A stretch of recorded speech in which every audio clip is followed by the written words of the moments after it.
Voilà, que la grâce du Seigneur soit avec chacun d'entre vous ce matin. Nous allons donc ce matin revenir à nos prophéties de Daniel. Et j'aimerais que ce matin nous revenions au chapitre 7 de ce prophète Daniel sur cette vision qui, comme je vous l'ai dit hier, pour moi est centrale. D'abord dans le livre de Daniel et deuxièmement dans le Nouveau Testament. Comme je vous disais, le Nouveau Testament est en réalité, comme le livre du prophète Daniel, une apocalypse. Ça veut dire une révélation, un dévoilement. Et cette dimension apocalyptique au sens positif du terme, pas au sens où on l'emploie généralement, apocalypse, quelque chose de terrible, disons la révélation, la mise en lumière des choses dernières est essentiellement enracinée dans ce chapitre 7 du livre du prophète Daniel et la vision que nous avons lue. Nous avons lu hier la description de cette vision. Et je voudrais maintenant que nous relisions l'explication que l'ange donne de cette prophétie, toujours dans le chapitre 7, mais nous lirons cette fois-ci à partir du verset 19. Ensuite, dit Daniel, je désirais avoir une certitude sur la quatrième bête, qui était différente de toutes les autres, extrêmement terrible, qui avait des dents de fer, des ongles de bronze, qui mangeait, pulvérisait et foulait aux pieds ce qui restait, et sur les 10 cornes qu'elle avait sur la tête, et sur l'autre qui était sortie de devant laquelle 3 autres étaient tombés. Cette corne avait des yeux, une bouche, parlant avec arrogance, et une plus grande apparence que les autres. Je regardais cette corne faire la guerre aux saints et l'emporter sur eux, jusqu'à ce que vienne l'ancien des jours pour rendre justice aux saints du Très-Haut, et le temps arriva où les saints furent en possession du royaume. Il me parla ainsi. La quatrième bête, c'est un quatrième royaume qui existera sur la terre, différent de tous les royaumes et qui dévorera toute la terre, la foulera et la pulvérisera. Les 10 cornes, ce sont 10 rois qui s'élèveront de ce royaume. Un autre s'élèvera après eux, il sera différent des premiers et il abaissera 3 rois. Il prononcera des paroles contre le Très-Haut, il opprimera les saints du Très-Haut et il espérera changer les temps et la Torah, et les saints seront livrés entre ses mains pendant un temps, des temps et la moitié d'un temps. Puis viendra le jugement et on lui donnera la domination qui sera détruite et perdue pour jamais. Le royaume, la domination et la grandeur de tous les royaumes qui sont sous la terre seront donnés au peuple des saints du Très-Haut. Son royaume est un royaume éternel et tous les dominateurs le serviront et lui obéiront. Voilà donc ici la vision telle que nous en avons lu la description hier et l'explication aussi qui concerne plus particulièrement le quatrième royaume ou la quatrième bête. Et nous avons vu que cette vision était à mettre en parallèle avec celle du chapitre 2 de la grande statue du roi Nebuchadnezzar. Et vous l'avez remarqué, ici, la vision de Daniel au chapitre 7 insiste davantage sur la quatrième bête, et notamment sur les avatars de la destinée justement de cette quatrième bête ou de ce quatrième royaume. Et ce qui est aussi remarquable dans cette vision de Daniel, c'est que la méchanceté de ces royaumes va en s'accroissant. Et la quatrième bête, le quatrième royaume, est de loin le plus féroce et le plus barbare de tous ces 4 empires. Déjà, la description de cette bête est tout à fait caractéristique. Elle a des dents et des ongles de fer. Bien sûr, une bête de ce type-là, ça n'existe pas sur la terre. Mais ces dents et ces ongles de fer sont en relation avec la caractéristique de ce quatrième royaume que nous avons aussi rencontré dans la grande statue, à savoir qu'elle était composée de fer et d'argile. Le fer représente la force brutale, représente la puissance militaire sur laquelle Rome avait assis son pouvoir par le moyen de ses légions. Et ces ongles et ces dents de fer, nous dit notre texte, lui permettent de non seulement tout détruire, mais également de broyer et de fouler aux pieds ce qui reste. Et nous avons évoqué déjà la parole de Jésus que nous trouvons dans le chapitre 21 de l'évangile de Luc, versets 23-24, où il nous est dit ceci: « Jérusalem sera foulée aux pieds par les nations jusqu'à ce que les temps des nations soient accomplis. » Les nations, nous l'avons vu hier, c'était un mot codé pour désigner le 4e empire, c'est-à-dire l'Empire romain. Cet empire brutal, cet empire nihiliste dont nous avons parlé hier, qui détruit tout et qui foule aux pieds. Et Jésus reprend cette expression du prophète Daniel que nous trouvons dans ce chapitre 7, de cette bête qui foule aux pieds ce qui reste, pour dire que cette bête, les nations, vont fouler aux pieds Jérusalem pendant tout le temps qui sera donné aux nations pour exercer cette autorité sur Jérusalem. Par conséquent, ici, la bête la plus brutale. Et il y a donc ici une augmentation du péché. Et cette idée d'un péché qui va en s'accroissant, en grandissant, c'est quelque chose que vous trouvez aussi chez les prophètes. Et c'est quelque chose que vous trouvez aussi dans le Nouveau Testament. Vous trouvez ça aussi dans les psaumes. Il y a l'idée que le monde va aller de plus en plus loin dans le mal. Parce que, précisément, ce temps des nations est aussi un temps de grâce qui a été donné aux nations pour qu'elles se repentent et pour qu'elles se détournent de leurs péchés. Mais un des drames de l'être humain est ainsi fait que, au lieu de considérer justement la patience de Dieu comme un appel à la repentance, l'être humain considère que Dieu est faible, que Dieu ne fait ni bien ni mal, comme dit le livre des psaumes. Et comme le dira aussi notre texte de Daniel un peu plus loin, les méchants avanceront toujours plus dans le mal. Cette idée, vous la retrouvez aussi chez l'apôtre Paul.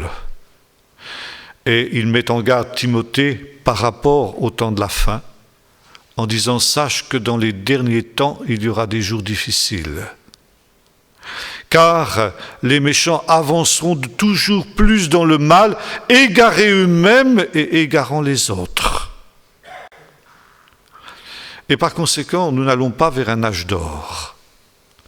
Nous n'allons pas vers une amélioration du genre humain, comme on le pensait un peu naïvement au XIXe siècle, par exemple. Et comme le pensent encore un certain nombre de chrétiens que l'on appelle amillénaristes, et qui pensent que, grâce aux moyens technologiques dont nous disposons aujourd'hui, Internet, les satellites artificiels et tout ce que vous voudrez, on arrivera à créer un monde qui sera entièrement christianisé. Et constamment, j'entends parler d'un grand réveil qui va venir sur le monde entier et qui va faire en sorte que le monde entier va se convertir à Jésus-Christ avant le retour du Seigneur. Cette vision est parfaitement antibiblique. La Bible nous annonce exactement le contraire. Les hommes impies avanceront toujours plus dans le mal, égarés eux-mêmes et égarant les autres.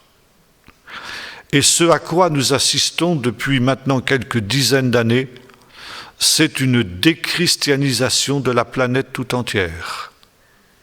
Vous allez me dire, n'y a-t-il pas encore ça et là quelques réveils? Oui, c'est vrai, mais de plus en plus, le témoignage véritable de l'Évangile recule. Et ceci est aussi conforme à ce qui a été annoncé et de ce qui a été écrit. Et la Bible, notamment le Nouveau Testament, pour désigner justement cette évolution du monde, emploie un mot qui est directement justement tiré des prophéties de Daniel. Non seulement la prophétie du chapitre 7 que nous étudions ce matin, mais également nous trouvons cette idée aussi dans le chapitre 10, dans le chapitre 11 et dans le chapitre 12 du livre du prophète Daniel. Un temps de ce que le prophète appelle la grande révolte. Une grande révolte contre Dieu. Cette révolte, nous en avons déjà parlé avant-hier, quand nous avons notamment évoqué le personnage de Nimrod, dont nous avons dit qu'il était le prototype de l'Antichrist. Et cet Antichrist, nous le retrouvons aussi dans les prophéties de Daniel. Nous retrouvons justement ici la petite corne dont il est question dans le texte que nous avons lu ce matin. Une petite corne qui semble insignifiante dans un premier temps et qui s'accroît tellement, nous est-il dit, qu'elle monte jusqu'au trône de Dieu. Et elle essaie de pénétrer jusque dans le temple céleste pour le souiller. On pourra dire, mais comment un être humain peut-il entrer dans le temple céleste? Eh bien, tout simplement, c'est une image, bien sûr. Mais il nous est dit que cette petite corne a une bouche et qui parle avec arrogance. Et cette corne prononce des paroles de blasphème contre Dieu. Or, cette corne, elle parle de nos jours. Et il vous suffit de regarder la télévision, d'ouvrir la radio, de lire les journaux, pour voir à perte de vue des blasphèmes contre Dieu et contre sa parole. J'étais étonné, c'était en 2003, il y a eu un ouvrage, un livre, écrit au demeurant par un Israélien et un Juif. C'était un professeur d'archéologie qui s'appelait Israël Finkelstein. Et cet homme a écrit un livre qui s'appelait « La Bible déchiffrée ». Et ce livre a été le best-seller de toute l'année 2003. On s'est arraché cet ouvrage. Alors on pourrait peut-être dans un premier temps s'en réjouir en se disant « mais c'est merveilleux, ça veut dire que les hommes s'intéressent à la Bible ». Non. Le but de cet homme, de cet auteur, c'était de détruire l'autorité de la parole de Dieu. Et la présentation de ce livre sur la couverture disait « on ne lira plus jamais la Bible de la même manière depuis ce livre ». Ce livre, je l'ai lu, je l'ai étudié, je l'ai critiqué. Et le Seigneur m'a ouvert une porte extraordinaire d'ailleurs. Ce que j'ai pu écrire a été publié dans le plus grand journal de France, celui qui a le plus fort tirage. Et j'ai même eu les félicitations d'un certain nombre d'archéologues professionnels. Mais ce livre était tout entier destiné à détruire l'autorité de la parole de Dieu. Et c'était extrêmement difficile à lire. Moi qui suis quand même quelqu'un qui a une formation dans l'archéologie, il m'est arrivé parfois de devoir reprendre à plusieurs reprises le raisonnement de l'auteur pour le comprendre. Et c'était tellement hermétique, tellement inintéressant que je me demandais comment les gens du peuple, les gens qui ne connaissent rien à la Bible, ont pu se passionner pour ce livre. Je suis certain que la plupart d'entre eux ne l'ont lu qu'en travers. Mais ce qui leur importait, c'était qu'ils détruisaient l'autorité de la parole de Dieu. C'était un livre blasphématoire. Une petite bouche qui parle avec arrogance et qui prononce contre Dieu et contre les saints du Très-Haut, c'est-à-dire contre le peuple d'Israël, des paroles arrogantes. Paroles arrogantes et blasphématoires. Dans le même temps, il y a eu aussi une série d'émissions qui sont passées sur la chaîne Arte en France à plusieurs reprises et qui étaient organisées par deux journalistes qui s'appelaient Prieur et Mordilla. Et c'était une série de plusieurs émissions qui se succédaient sur plusieurs semaines. Je me suis efforcé de suivre aussi ces émissions, dans le même but, celui de pouvoir les critiquer. Et j'ai écrit aussi une critique sur ces écrits. Et je vous avoue que c'était pour moi un véritable supplice que d'assister à ces émissions totalement inintéressantes. Mais elles ont été suivies par des milliers de téléspectateurs. Pour une seule raison, c'est qu'elles détruisaient l'autorité de la parole de Dieu. Il essaiera de détruire les temps et la Torah, la parole de Dieu. L'esprit de l'Antichrist qui est déjà à l'œuvre.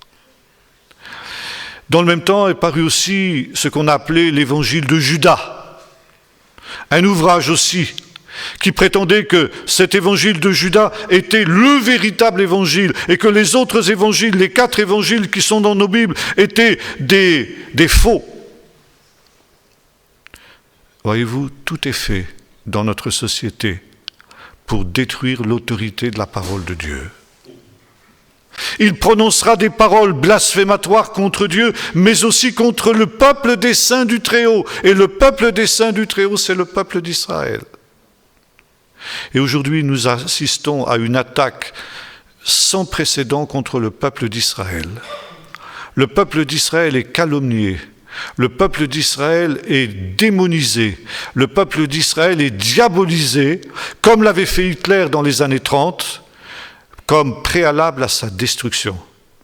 Il faut faire entrer dans l'esprit du grand public l'idée que le peuple d'Israël est un peuple diabolique, pour que justement l'opinion publique mondiale soit prête à accepter la destruction d'Israël, une deuxième Shoah, comme ce fut le cas au moment d'Hitler, lorsque le peuple allemand avait tellement été conditionné par la propagande hitlérienne qu'il était prêt à accepter sans réagir l'extermination du peuple juif qui était en Europe.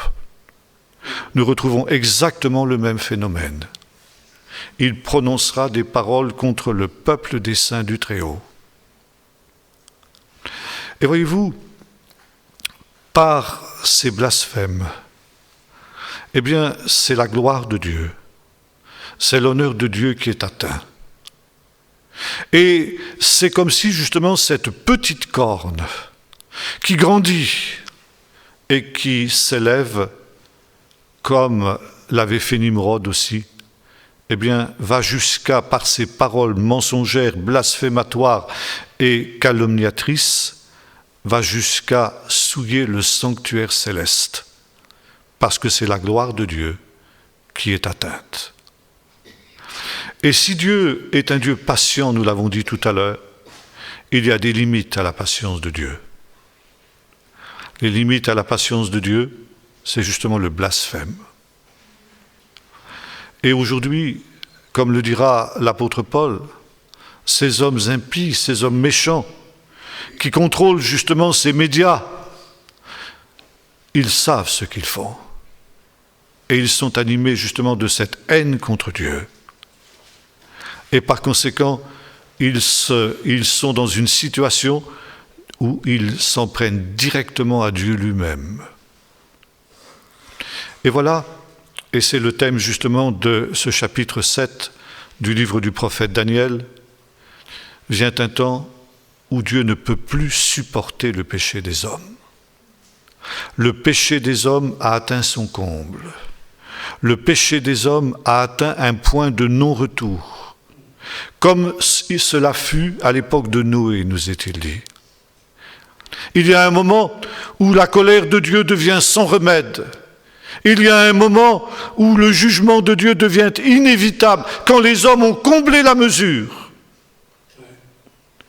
Nous retrouvons ça aussi dans l'histoire de Sodome, où non seulement les hommes de Sodome avaient commis des abominations terribles, que nous retrouvons de notre temps d'ailleurs, et qui sont aussi la marque de notre temps, Et notre frère Parent m'a fait passer justement tout à l'heure, juste avant cette réunion, une lettre que des chrétiens invitent à envoyer à l'ONU parce que l'on voudrait justement que l'ONU banalise et officialise les pires abominations dans le domaine des mœurs. L'homosexualité et les pires abominations qui tournent autour de ces choses. On retrouve exactement ce qui s'était produit à l'époque de Noé et à l'époque de Sodome. De l'époque de Noé, il nous est dit que toute chair avait corrompu sa voix. C'est un euphémisme pour désigner chaque chair, chaque être vivant, pas seulement les hommes, mais également les animaux, avaient corrompu le comportement sexuel normal. C'est ça que ça veut dire. Pour entrer dans les pires abominations. Et quand on en est à ce stade-là, le jugement de Dieu vient. Et nous retrouvons cela aussi à Sodome. D'ailleurs, l'expression est devenue proverbiale pour désigner justement ce genre d'abomination, la sodomie. Mais non seulement ces hommes avaient commis cette abomination, mais en même temps, ils s'en étaient pris à des anges. Ça veut dire à la gloire de Dieu. Et quand justement ces hommes impies de Sodome se sont comportés comme cela vis-à-vis des anges, le jugement de Dieu est devenu inévitable. Et c'est ce que nous retrouvons ici dans le livre du prophète Daniel. Le livre du prophète Daniel, comme le reste du Nouveau Testament, nous présente le monde de la fin, la génération dernière, comme une génération semblable à celle de Noé, est semblable à celle de Sodome. Vous trouvez ça dans le chapitre 17 de l'évangile de Luc et dans le chapitre 24 de l'évangile de Matthieu, chapitre 13 de l'évangile de Marc. Alors, c'en est trop. Quand le monde a atteint ce point de blasphème contre Dieu, alors, dans le ciel, le temple de Dieu devient un tribunal. Car le temple, c'est aussi un tribunal. Et là, nous voyons dans le verset 9 du chapitre 7 de Daniel qu'on établit un tribunal. On apporte un trône sur lequel prend place l'Ancien des jours, c'est-à-dire Dieu lui-même. Dieu est celui qui va présider ce tribunal. Et Dieu est celui qui va prononcer la sentence après un procès. On voit les témoins qui approchent, la cour céleste qui prend part autour de ce trône de Dieu, et des livres sont amenés, des livres qui contiennent l'acte d'accusation. Et le procès se déroule. Le procès, c'est celui de la bête et de toute cette humanité qu'elle a entraînée dans cette ultime révolte contre Dieu. Ultime révolte que le Nouveau Testament appelle d'un mot grec apostasie. Vous trouvez ça aussi dans la deuxième épître de Paul aux Thessaloniciens, qui nous dit qu'avant que ne vienne la fin, il faut que l'on ait vu d'abord apparaître l'apostasie, qui précédera la venue de l'homme du péché, l'impie, c'est-à-dire l'Antichrist, cette corne dont il est question ici dans notre texte. Apostasie, en grec, ça a deux significations. D'abord, l'abandon de la foi. Ça veut dire que des gens qui ont eu la foi s'en détourneront. Notre monde occidental, en particulier notre Europe, n'a jamais été chrétienne, au sens que nous l'entendons. Ça veut dire tous ceux qui étaient citoyens de ces différents pays d'Europe n'ont jamais été des chrétiens nés de nouveau, comme nous l'affirmons dans nos milieux évangéliques. Mais nos pays ont été des pays qui ont été christianisés. Ça veut dire que notre civilisation, les mœurs, les lois, la culture, les arts, et tout ce qui fait justement les marques d'une civilisation, le droit, ont été imprégnés par les principes de l'Évangile. Et si l'on ne peut pas parler de nos pays comme de pays chrétiens, on peut parler d'eux comme de pays qui ont été christianisés.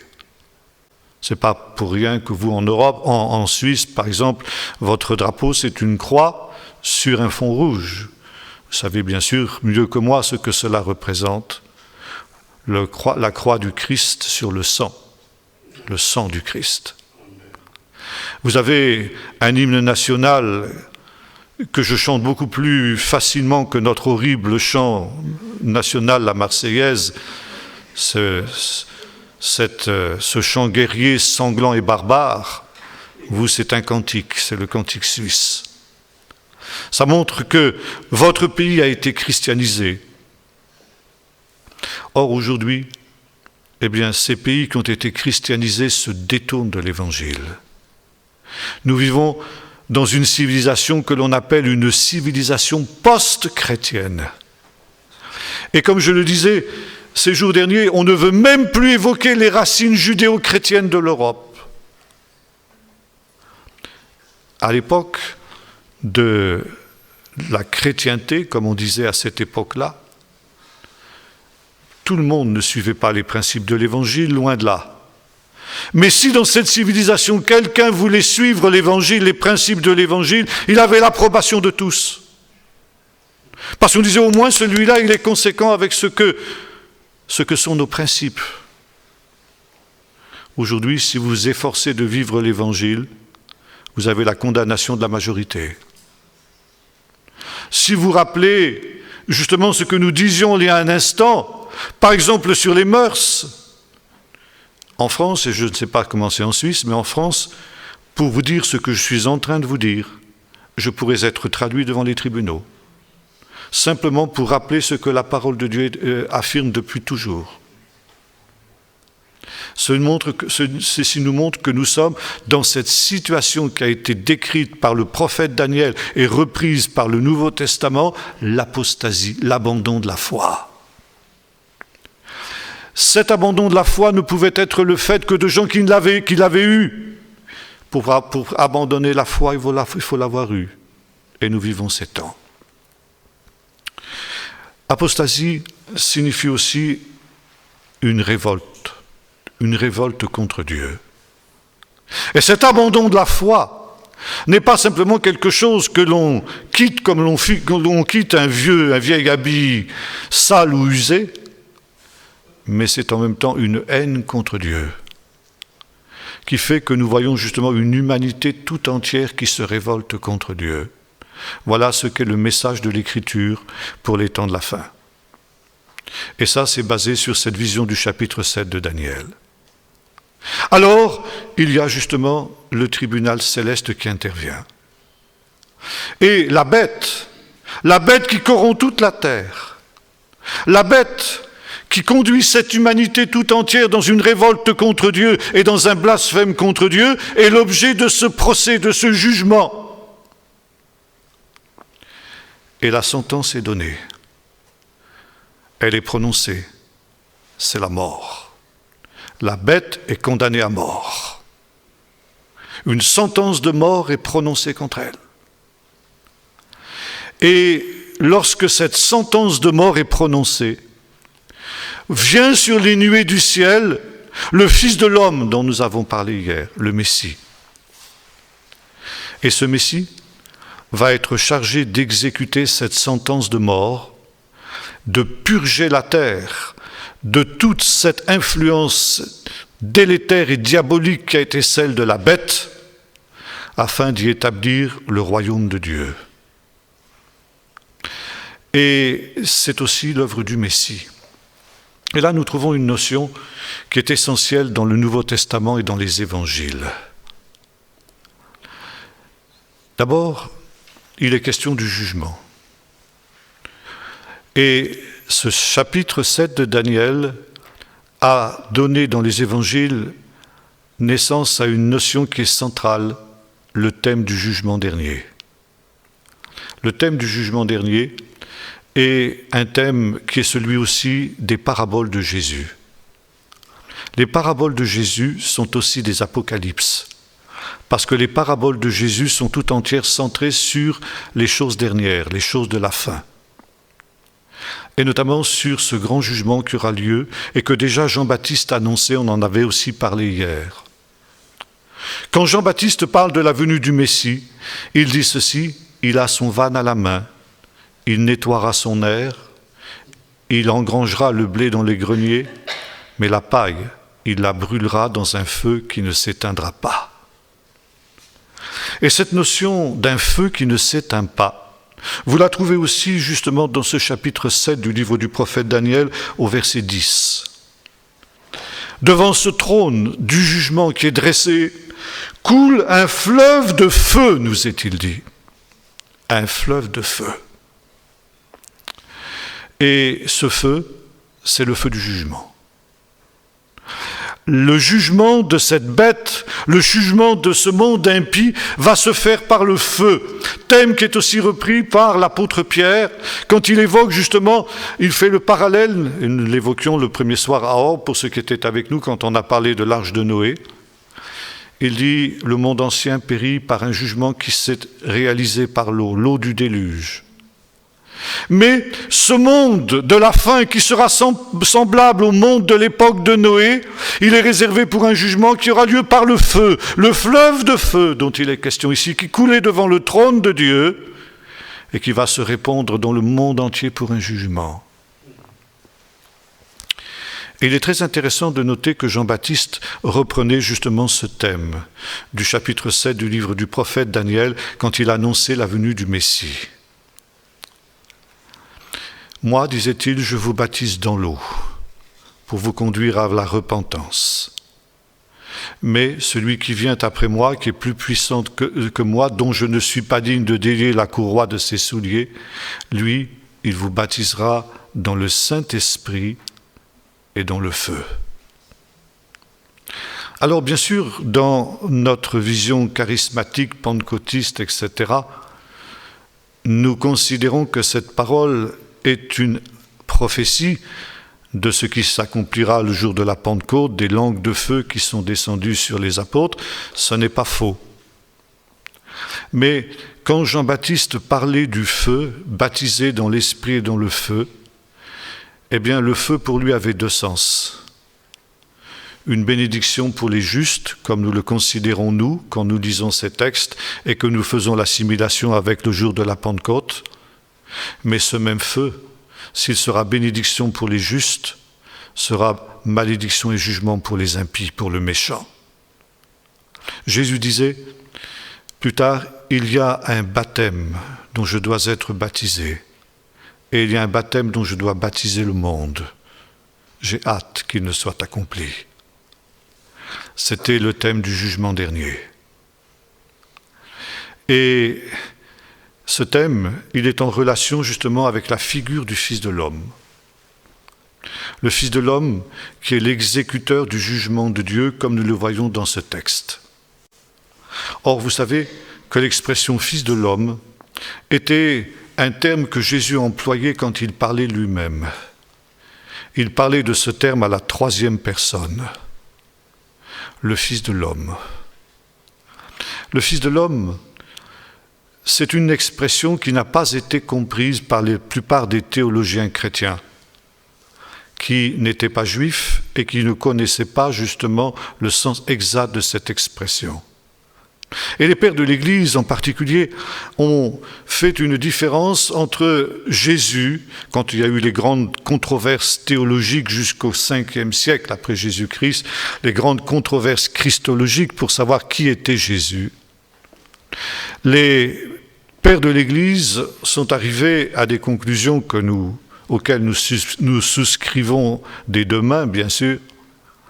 Ils disent « Jésus est à la fois pleinement Dieu et pleinement homme ». Et ça, c'est vrai. C'est l'affirmation de la parole de Dieu. Et ils ont employé justement deux expressions pour désigner à la fois cette nature divine de Jésus en même temps que sa nature humaine. Ils ont dit « Jésus est fils de Dieu et fils de l'homme ». Et cette expression « fils de l'homme », ils l'ont tirée justement de ces textes de l'Évangile où Jésus parle de lui-même comme le fils de l'homme. Encore une fois, le fait que Jésus soit pleinement homme et pleinement Dieu, c'est quelque chose que je ne remets pas en question. Au contraire, c'est quelque chose auquel je souscris très fort. Mais l'expression « fils de l'homme », quand Jésus l'employait pour lui-même, n'indiquait pas sa nature humaine. Elle était tirée justement de cette vision de Daniel 7.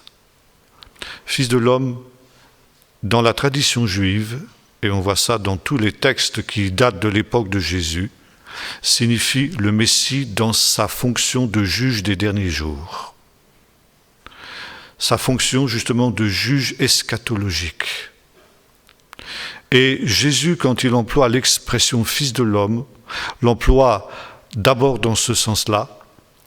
C'est le cas, par exemple, dans la fameuse parabole des brebis et des boucs, qui reprend justement ici la vision de Daniel, et qui termine justement dans l'évangile de Matthieu, le grand discours sur la fin des temps que Jésus a prononcé sur le mont des Oliviers.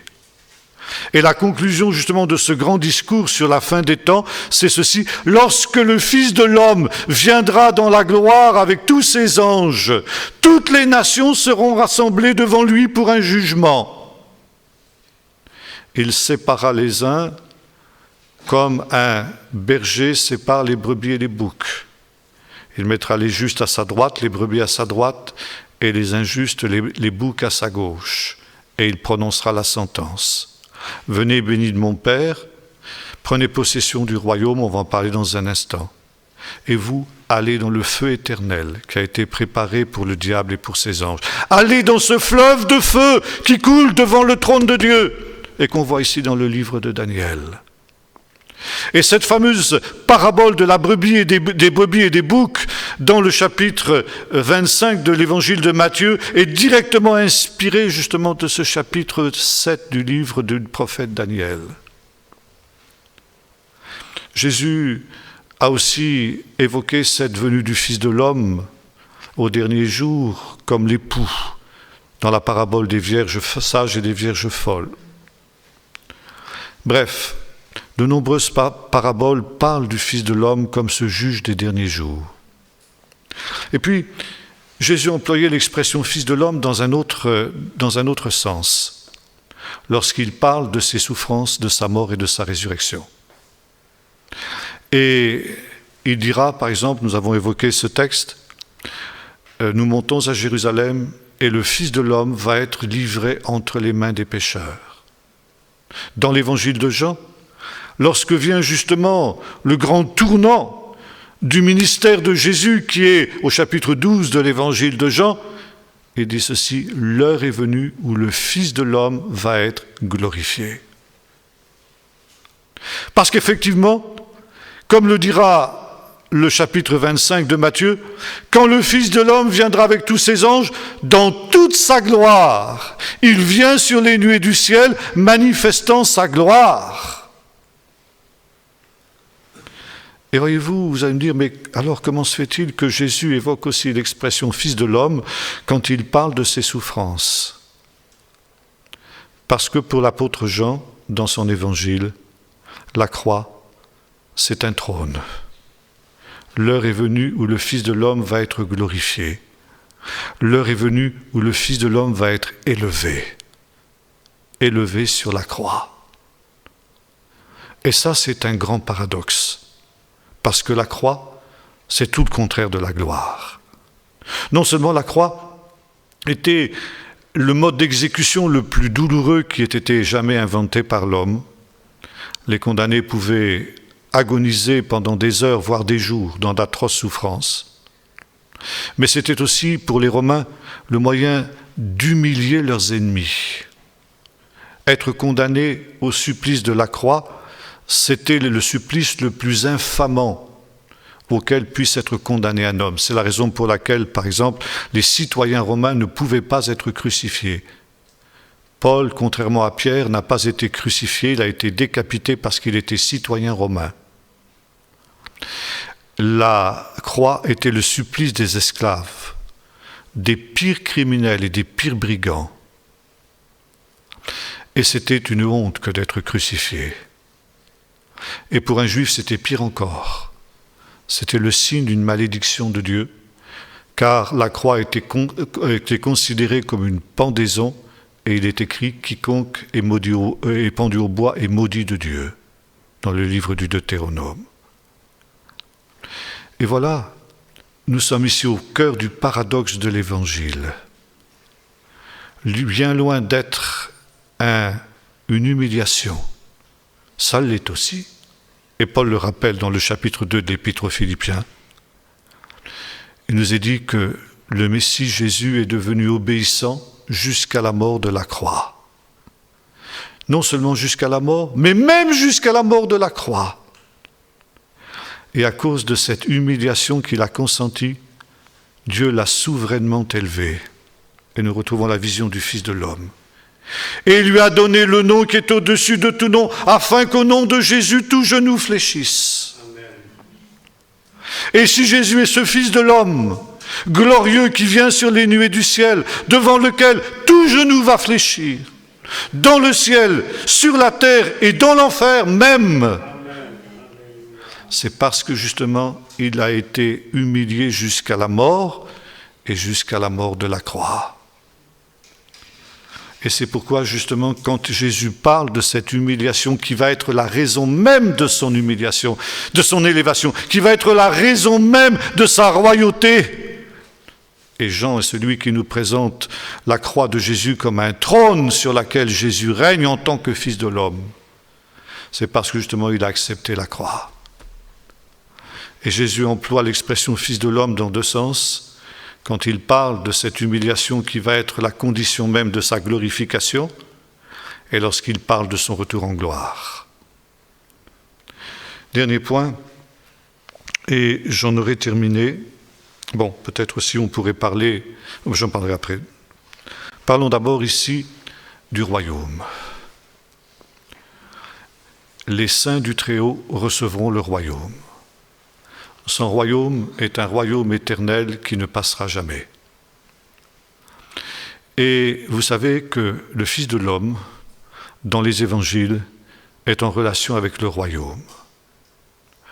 Il nous est dit que Jésus a repris la prédication qui était celle de Jean-Baptiste dont nous parlions il y a un instant. Jean-Baptiste commençait à prêcher en disant « Repentez-vous car le royaume des cieux est proche ». Et Jésus a commencé son ministère par cette même prédication, et finalement, sa prédication était tout entière centrée sur la venue du royaume. Cette bonne nouvelle qui avait été aussi annoncée par le prophète dans le chapitre 52 d'Ésaïe, celui qui annonce à Sion « Ton Dieu règne », cette bonne nouvelle que ton Dieu règne. Le royaume s'est approché. Et le thème des paraboles, de ces apocalypses dont nous parlions tout à l'heure, c'est la venue du royaume. Et cette expression, le royaume, elle a été aussi très très mal comprise des chrétiens, notamment l'expression royaume des cieux. On a pensé que, contrairement à la conception juive du Messie, Jésus n'était pas venu pour établir un royaume terrestre, mais le royaume des cieux, c'est-à-dire un royaume spirituel, un royaume qui serait un royaume caché dans les cœurs. Mais que, bien sûr, Jésus n'avait nullement l'intention d'établir un royaume terrestre. Et l'on prend souvent à témoin cette parole de Jésus à une question des disciples qui, avant son ascension, lui demandent « Rabbi, est-ce en ce temps-là que tu rétabliras le royaume d'Israël ?» Et Jésus dit « Ce n'est pas à vous de connaître les temps et les moments que le Père a fixés de sa propre autorité. » Et on dit « Vous voyez bien comment les disciples se sont trompés.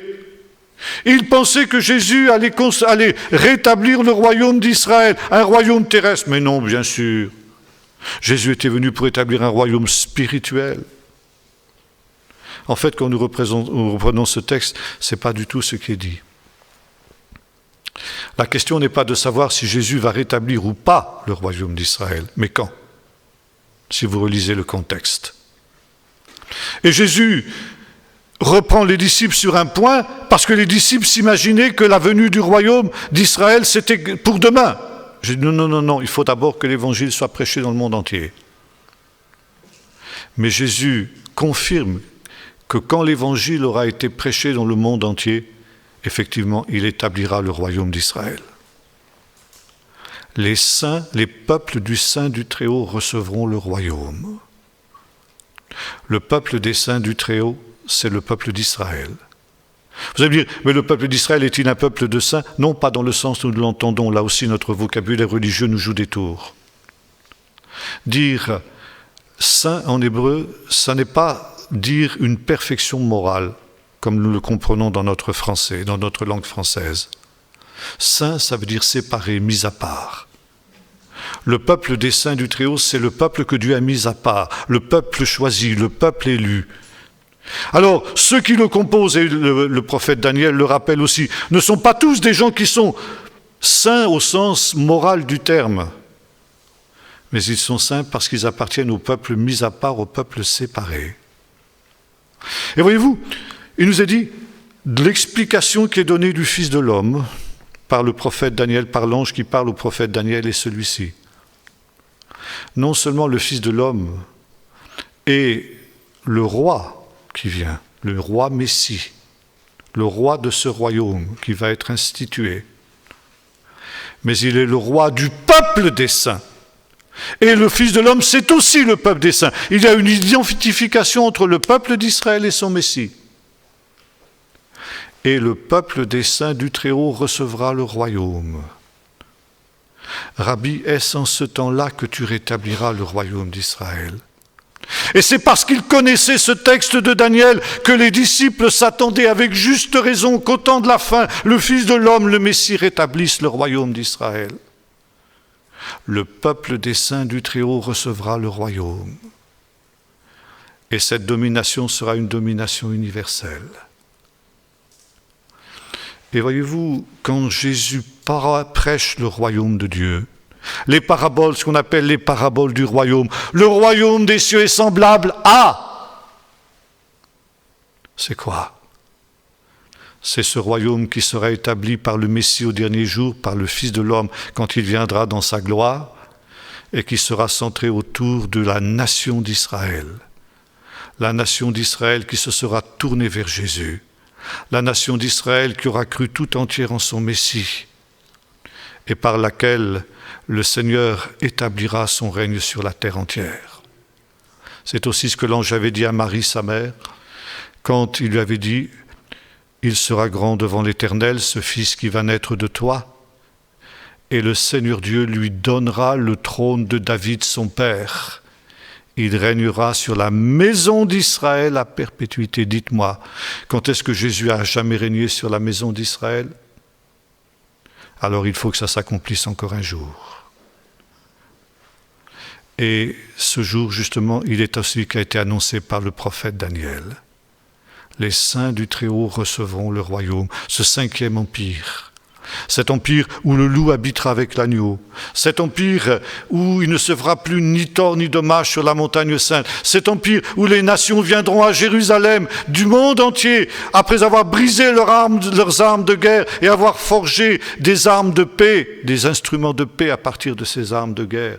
Chapitre 2 du livre du prophète Ésaïe, ils diront « Montons à la montagne du Dieu de Jacob pour qu'il nous enseigne ses voies et que nous marchions dans ses statuts, car de Sion sortira la Torah et de Jérusalem la parole de l'Éternel. Il sera l'arbitre de nations nombreuses. » Qui? Le Messie et le peuple du Messie. Et il ne se fera ni tort ni dommage sur toute la montagne sainte de l'Éternel. Les saints posséderont le royaume. Voyez-vous comment ce chapitre 7 de Daniel est la clé de la compréhension juste du Nouveau Testament?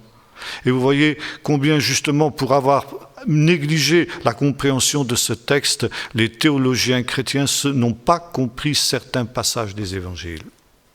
La notion de Fils de l'homme, la notion de royaume, la notion du jugement dernier. Et encore aujourd'hui, nous trouvons ces aberrations jusque dans nos milieux évangéliques. Un dernier point. Il est question aussi des livres. Je vis des livres. Des livres furent ouverts. Et là, nous trouvons aussi une des notions essentielles qui est évoquée dans le Nouveau Testament, le livre de vie. Nous trouvons ça aussi, nous retrouvons ce livre dans l'Apocalypse. Jésus disait à ses disciples, « Ne vous réjouissez pas de ce que les démons vous sont soumis, mais réjouissez-vous plutôt de ce que vos noms sont inscrits dans le livre de vie. » Le livre de vie, qui est la condition, être inscrit dans le livre de vie, c'est la condition de la vie éternelle. C'est une notion très juive. Il y a quelques semaines de cela, le peuple juif a célébré ce qu'on appelle le Rosh Hashanah, ça veut dire le Nouvel An juif. Et à cette occasion, quand on se salue, et c'était encore le cas quand je me trouvais la semaine dernière, parce que ça dure encore, c'est comme notre mois de janvier, on continue à se souhaiter une bonne année, n'est-ce pas, jusqu'à la fin du mois de janvier. En Israël, on ne se souhaite pas bonne année. On se souhaite ceci, tirtez-vous vetartemu, que votre nom puisse être inscrit dans le livre de vie. C'est ça qu'on dit. Et voyez-vous,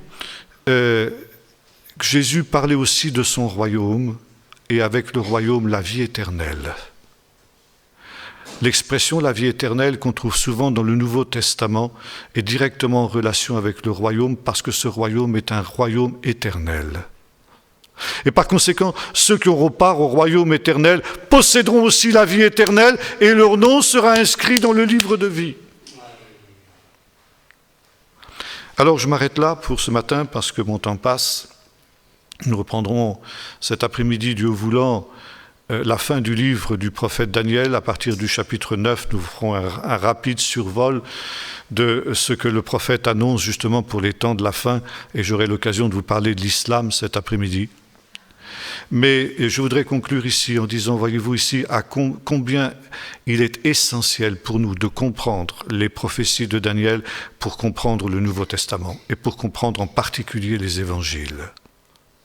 Toutes ces notions qui sont essentielles dans notre piété évangélique viennent de ce chapitre 7 du livre du prophète Daniel. Et quand nous plongeons justement dans la compréhension de ce chapitre 7, nous comprenons mieux notre propre foi, nous comprenons mieux notre propre piété, nous comprenons mieux nos propres écritures. Et en même temps, nous pouvons nous réjouir, comme le disait Jésus, et ce sera mon dernier mot, de ce que nos noms sont inscrits dans le livre de vie et que nous aurons part à ce royaume éternel quand le Fils de l'homme viendra sur les nuées du ciel pour juger ceux qui nous oppriment. Et ce jugement sera le salut des justes. Ce salut qui est encore pour nous, dira l'apôtre Paul, pour l'heure un sujet d'espérance, mais qui sera pleinement manifesté quand le Seigneur paraîtra sur les nuées du ciel. Prions maintenant. Seigneur éternel, notre Dieu, merci de ce que nous pouvons, nous, aujourd'hui, par le sang de Jésus, l'agneau de Dieu, le Fils de l'homme, qui est existant en forme de Dieu, n'a pas regardé comme une proie à arracher à Dieu, mais s'est humilié lui-même en prenant la forme d'un serviteur, se rendant obéissant jusqu'à la mort et la mort de la croix. À cause de lui, Seigneur, nous savons, nous, été assimilés, agrégés au peuple des saints du Très-Haut. Et déjà, Seigneur, comme tu disais par la bouche de l'apôtre Pierre à ceux auxquels il écrivait, « Réjouissez-vous d'une joie ineffable, parce que l'entrée dans le royaume de lumière vous est garantie. » Merci Seigneur, parce que par ton sang, tu as écrit nos noms dans ce livre de vie et par conséquent, Seigneur, nous savons que nous aurons part à ce royaume de lumière quand il viendra et ce royaume qui sera un royaume éternel nous garantit la vie éternelle dans ce royaume éternel. Et c'est pourquoi, Seigneur, avec l'Esprit et l'Épouse, nous aussi nous voulons dire Amen. Viens bientôt, viens Seigneur Jésus, Maranatha, viens sur les nuées du ciel. Tu nous as arrachés à ce fleuve de feu pour que nous puissions entrer, Seigneur, dans ce monde nouveau, dans ce royaume de justice et de paix, où la justice habitera, et nous t'en bénissons au nom de Jésus. Amen.